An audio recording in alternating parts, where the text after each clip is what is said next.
What's going on YouTube? It's your boy Lonnie Reacts, and today we back with another reaction video. Now this video is titled Dumb War Tactics That Actually Worked.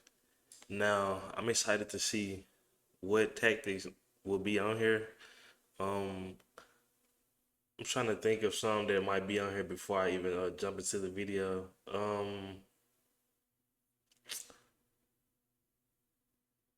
I feel like I'm not sure actually.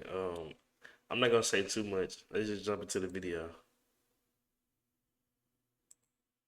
Throughout history, wars have been fought in almost every corner of the globe over countless areas of dispute, be it land, resources, or political control, you name it, and some guy has been killed over it. Like the Karens of the animal kingdom, when all else fails, humans tend to try and get what they want through destroying each other. And while we may think the actual warfare itself to be fairly straightforward, the strategies that some armies and military leaders come up with to try and get a leg up in battle can range from brutal to bizarre. There's a fine line between being an eccentric military genius and being an absolute nutcase. But sometimes, thinking outside the box really pays off. Here are 5 examples of crazy historical war tactics that actually worked. Number 1. Playing dead. In the year 860, Hasting, an experienced Viking chieftain, was looking to raid and pillage various countries of the Mediterranean in true Viking fashion. I mean, hey, some people like to honeymoon in Rome, while some like to sack it. To each their own. Hastings set out with the much cooler named Bjorn Ironside, and the two of them led a fleet of over 60 ships along the Loire River in search of victims. They traveled through France, Spain, and even Morocco, attacking whenever and wherever their heart desired.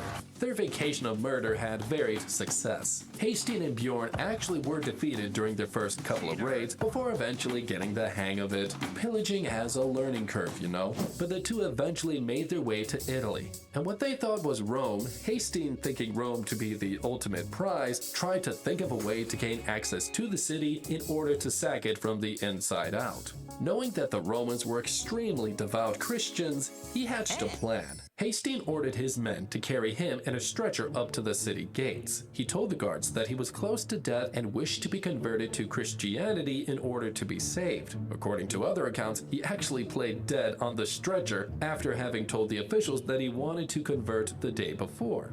The guards believed him because of course they did. In front of them lay a bloody Viking warrior who had probably disemboweled their neighbor 2 days before. But salvation is a serious business, so the guards led Hastings and his men into the city to receive his last rites.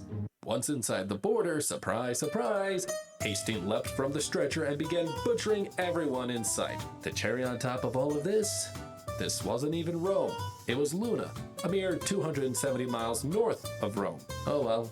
It worked, I guess. Number 2, kitty distraction. If you're a cat person, you know firsthand the power that a cat can hold over you. Those huge bright eyes, the flicking tail, the soft purrs, the views of a kitten can turn even the hardest of us into putty. And if you're not a cat person, get your head checked. That's my advice. Perhaps the most intense cat people in history were the Egyptians, who were often said to have worshipped cats. This claim in and of itself is not entirely true, as the Egyptians didn't worship the animals themselves, but rather had several deities that appeared with feline features, and saw cats as the vessels in which these gods chose to appear.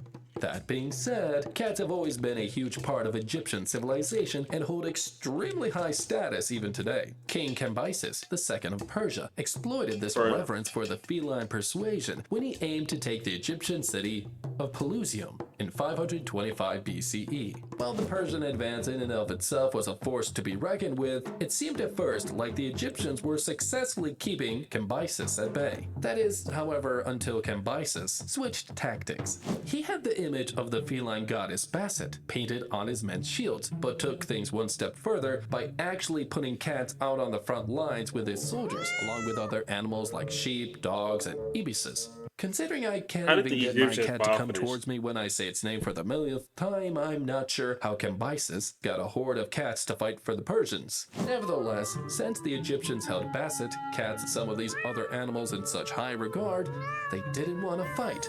for fear of injuring the animals or image of their goddess, which was a punishable offense. The Egyptian forces began to retreat and were tracked down and massacred by Cambyses and his men, or should I say, meow-sickered. Number 3.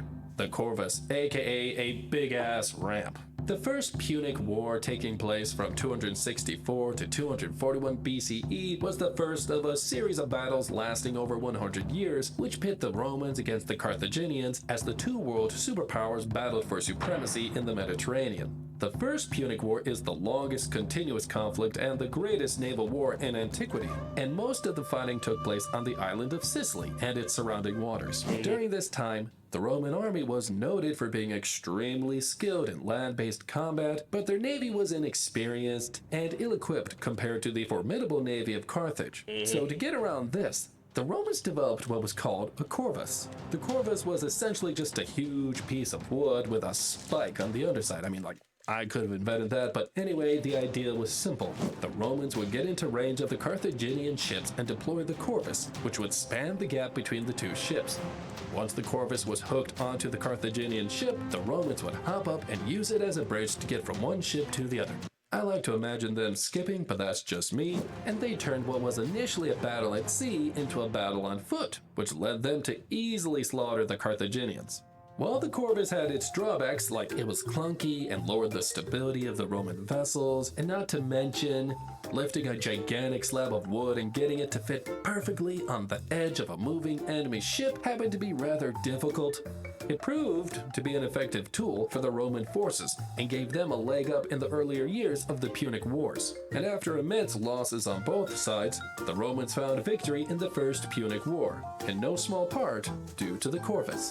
Number 4. Caesar's double siege. This tactic again features the Romans, but this time under the leadership of trusty old Julius Caesar, our favorite dictator and salad creator. The Battle of Alesia, of the Siege of Alesia, was a decisive military event during the Gallic Wars. Caesar's campaign to subjugate the Celtic tribes of Gaul. Caesar sought to gain total control of Gaul, which is modern-day France, Belgium, Luxembourg, and parts of Switzerland, Italy, the Netherlands, and Germany. And in trying to take the fortified French settlement of Alesia, Caesar quickly realized that, a full frontal assault would not be effective, so he decided on a classic siege by starvation tactic.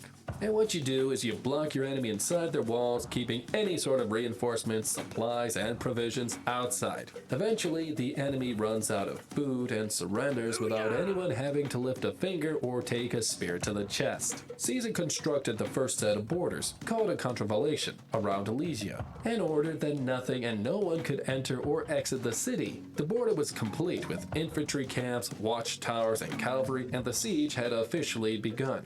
Now here's where things get interesting. The leader of the Gauls, Vercingetorix of the Averni, seriously, why can't we have more people named like this? Anyways, he actually encouraged this move by Caesar, as he planned to use Alesia as a diversion to perform a pincer counterattack on Caesar's Roman forces. So, as soon as the first siege began to go up, Vercingetorix sent out word for reinforcements. Caesar, not wanting himself to be sieged, obviously, then did something absolutely bonkers. He ordered his men to construct a second siege wall, this one inside the first, facing outwards. The second wall, called a circumvallation, was constructed with astonishing speed.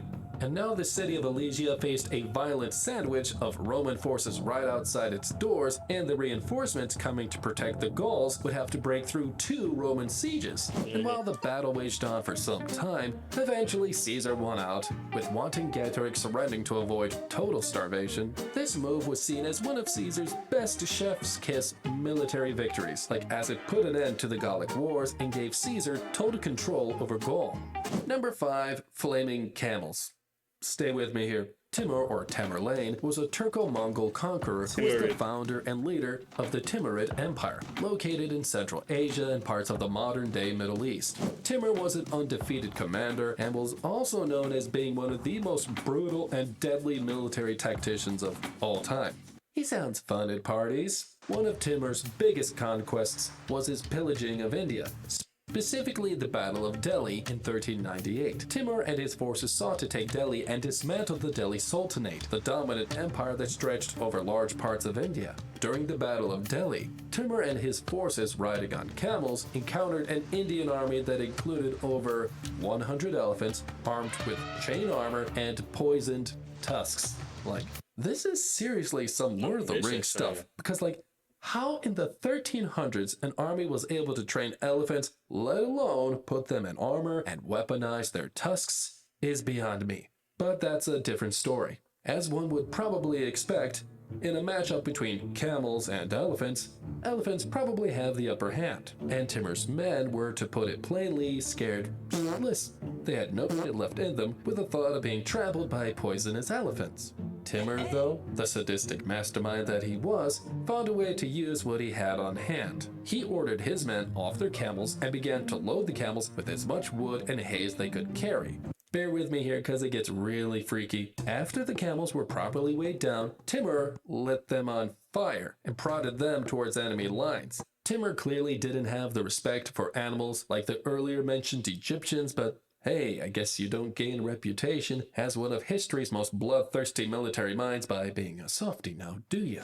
When the Indian elephants saw screaming camels running straight for them with flames shooting from their backs, they understandably got a little spooked themselves and retreated back towards the Indian forces, trampling and killing their own soldiers and causing general chaos. Timur then charged forward in the midst of the fiery mess and ended up securing an easy victory before the Indian forces could even process what was going on. Timur quickly sacked Delhi, massacring thousands and stealing countless valuables before heading back to his Central Asian domains. And oh yeah, he kept the elephants. I would too, to be honest, because they crazy useful.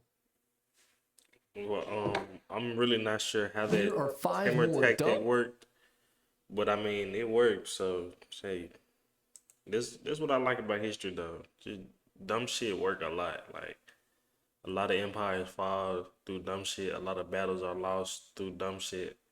One thing I love about history, um, I learned a few things in this video. Um, I learned that Tamara